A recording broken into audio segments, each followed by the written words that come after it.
right now on 5 on your side at 10. It was a cold morning and a cold afternoon with temperatures struggling to get over 50 degrees, but over the next couple of days, below average readings. How cold it gets over the next couple of days and if it's a trend that continues the rest of March. An arrest tonight in a deadly shooting in Baldwin. A neighborhood in shock as the city investigates its first homicide in a decade. Our top story, tragedy in Soulard during a busy holiday weekend. Stop signs, stoplights, just ignored, and people get hurt. Tonight, a deadly hit-and-run crash, bringing to light the importance of pedestrian safety. Good evening, I'm Mike Bush. Police still looking for that driver tonight. The crash happened just blocks away from popular bars in Soulard right after closing time. 5 on your side's Andy Krall spoke with workers and people trying to celebrate and stay safe on St. Patrick's Day. Just before 2 in the morning on Sunday, a woman was hit here at the intersection of Gravois Avenue and Russell Boulevard. A horrible tragedy, especially on St. Patrick's Day, as people are walking between bars and apartments in this neighborhood. Jerry Easter has served at Tucker's Place on South 12th Street, just off Russell, since 1997. After 17 years, he's still frustrated by the number of speeding drivers. I don't know why, but stop signs, stoplights, just ignored, and people get hurt. Police working to learn more about this hit and run in Soulard as the driver hit the woman in the road and then took off. She died at a nearby hospital. After hearing the news, people visiting the bars on St. Patrick's Day now taking extra caution. Be aware of your surroundings, have fun, but just also be alert. You know, just have a good time, but just keep your head on a swivel. There are people that care about you and there are people that matter, and you don't want to take the risk. So just be safe, be smart, really pay attention to your surroundings. You can have fun while being safe at the same time. This is the latest in a series of recent deaths in St. Louis City of people being hit by cars. TrailNet is a nonprofit pushing for legislation and strategies to protect people walking and biking around St. Louis, recently citing Vision Zero, the national policy to have 0 pedestrian fatalities, calling them preventable through traffic calming infrastructure and action. We have to find a way as a city to fix intersections for pedestrians, and we sort of refuse to do that. Accident Reconstruction still investigating this deadly St. Patrick's Day hit and run. Reporting in Soulard, Andy Krall, 5 on your side. Police have not released the identities of the woman killed or the driver. If you know anything, you're asked to call Crime Stoppers at the number on your screen, 866-371-TIPS. Tonight, a man is behind bars charged in Baldwin's first murder in more than a decade. St. Louis County prosecutors charged 45-year-old Zachary Childs with murder, armed criminal action, and burglary. Police say a woman was shot in the head overnight at a home on Spring Lake Court. She later died at the hospital. Neighbors tell us the woman and her husband moved to the neighborhood from Texas back in 2022. I've lived here 25 years. I mean, it's a great neighborhood. It's always been quiet. All the neighbors know each other and look out for each other. I mean, we've never had anything like this happen ever. Police have not confirmed the relationship between the victim and the suspect, but call it a domestic violence incident. Advocates for domestic violence victims say many cases go unreported. This is an epidemic that is in every community, and yes, it's in Baldwin, a community that is not regularly reported, but we cannot say that it is not going on. Childs is being held without bond.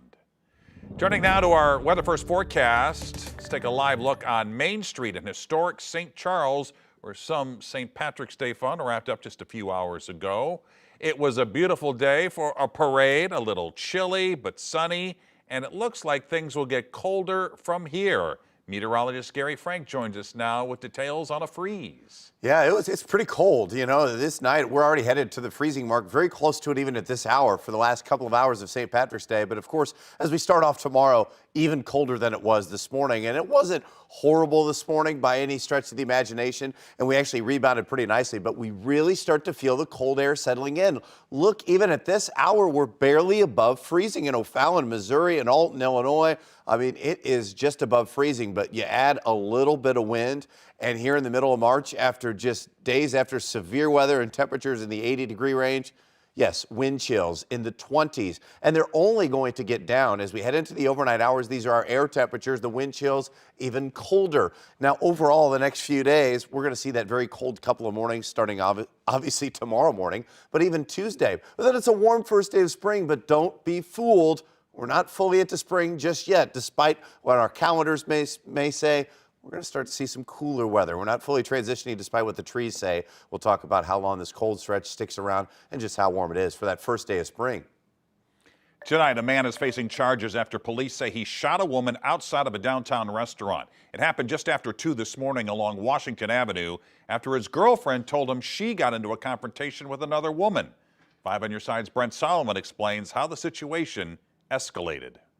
This specific strip of Washington is considered the nightlife district. And in the wee hours of the morning, some establishments are still open, like an unidentified restaurant here on the 1300 block, where there were some tense moments early Sunday morning.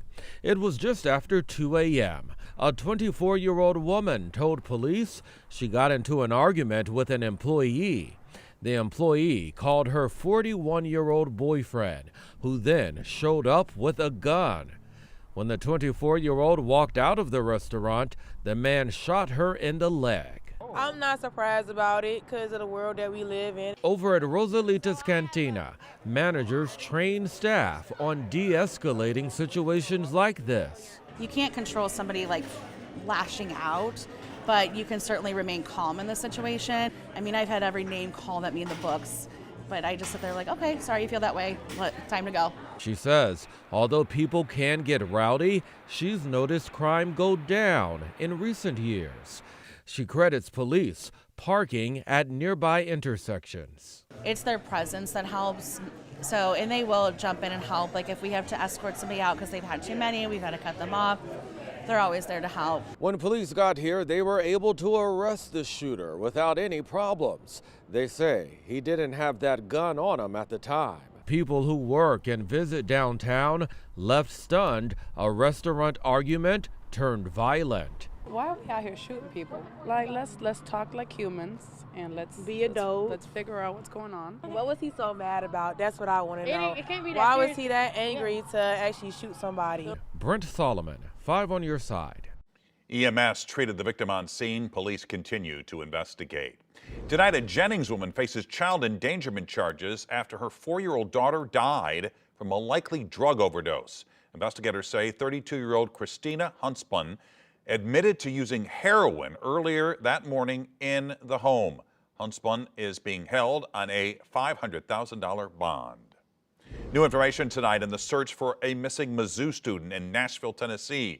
Police say they found Riley Strain's bank card. It was discovered on the embankment along the Cumberland River. Strain was last seen in person on March 8th at country singer Luke Bryan's bar, about a 10-minute walk away from where they found the bank card. Surveillance video showed the 22-year-old stumbling as he walked towards the river. They call her the Flower Lady. So having something alive and pretty in their room, it just brings joy to be able to do that. How one woman is making a difference for hospice patients with her bouquets of comfort and compassion. Going green in Dogtown, the St. Patrick's Day celebration steeped in St. Louis and Irish traditions.